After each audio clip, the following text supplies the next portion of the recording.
আমাদের মেয়েদের জীবন 90% সময় রান্নাঘরেই কেটে যায়। তারপরেও দিনের শেষে শোনা যায় কতগুলি নিন্দার মন্দা।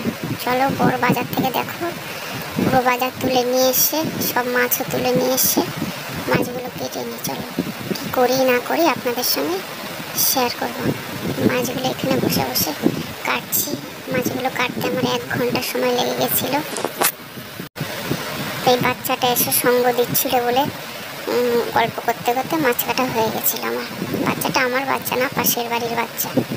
এখানে বসে বসে মাছগুলো নিয়ে খেলা করছে আর জলগুলো নিয়ে খেলা করছে, আর মেয়ে ভিডিও করে দিচ্ছে।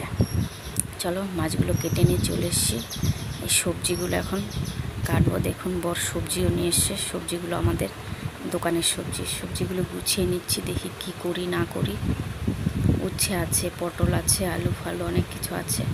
কি করব বলেও যায়নি, আমার নিজের মতন করে আমি রান্না করে নিচ্ছি।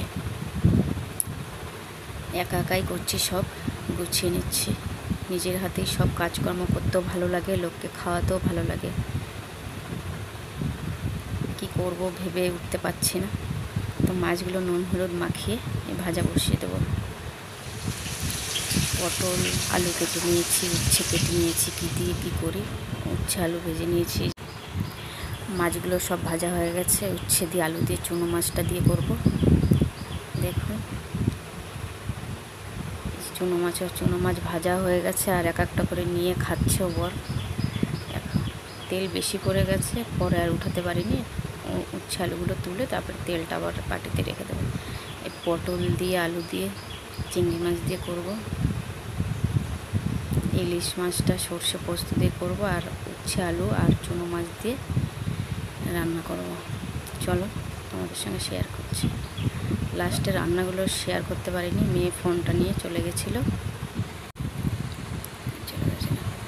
দেখো রান্নাঘরের কি অবস্থা। আমি রান্না করতে গেলে রান্নাঘর সব লন্ডভন্ড হয়ে যায়, পরে অবশ্য সব গুছিয়ে নিই।